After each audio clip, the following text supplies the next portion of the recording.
Okay, so this is the part of the video where the agitator assembly, the transmission, is out of the tub. Here is the tub.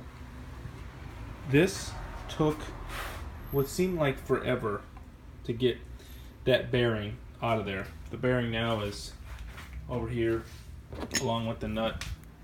So in every video I've seen, they just say, hey, it might take some effort. Well, this took a lot of effort. This bearing sort of sits, see the tail sort of sit on it like that. It would not come out of this unit. This whole assembly would not release. So it took a lot of cajoling, and basically some of the ideas to give you a hint would, or give you a hand would the take a screwdriver and put it into the from the inside of the tub, so from underneath here, and then whack around this edge here where this bearing surface is right here. This is this edge you'll see from the inside, and I struck it a bunch of times all around the perimeter because this was not releasing. This bearing it's rusted in there, and it was rusted on the shaft. It would slide, but it would stop right here. And so what I wanted to show you is that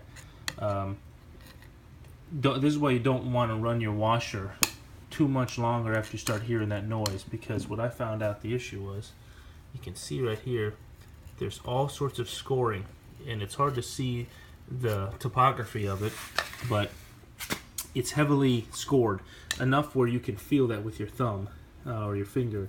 So before I'm going to reinstall this shaft and this whole drive unit with the bearing, I have to take the Dremel and sanding down these burrs. Well, I guess they're more like grooves, I should say, all around the entire unit.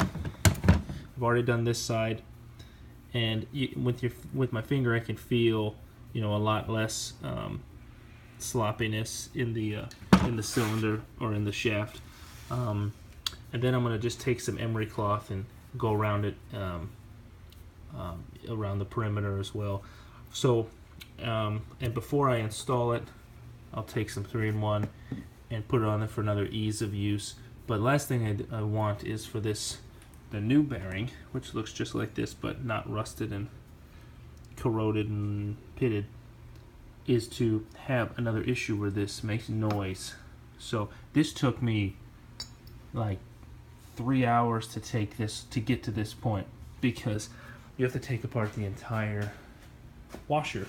I mean, almost every single piece except for the carcass, the metal carcass, has to come apart.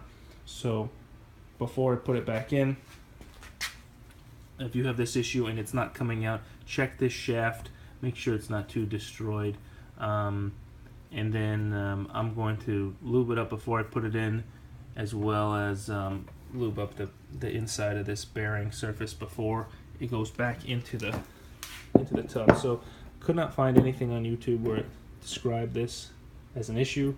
So if you have this issue, my washer is at least 10 years old now, and at that age, there's enough of corrosion and everything else that can cause an issue. Doesn't look anything like what you see out there when they take apart new washers and they try to do an instruction video. So hope this helps. Sand it down, and then we'll get it put back together. Okay, here it is in. Again, much easier now to remove and put in. Just put some oil on it, clean it up, put some oil on the inside of the bearing, screw the bearing down over here, and then this piece spins much smoother now than it did before. Now we'll put this whole unit back in and start reassembly.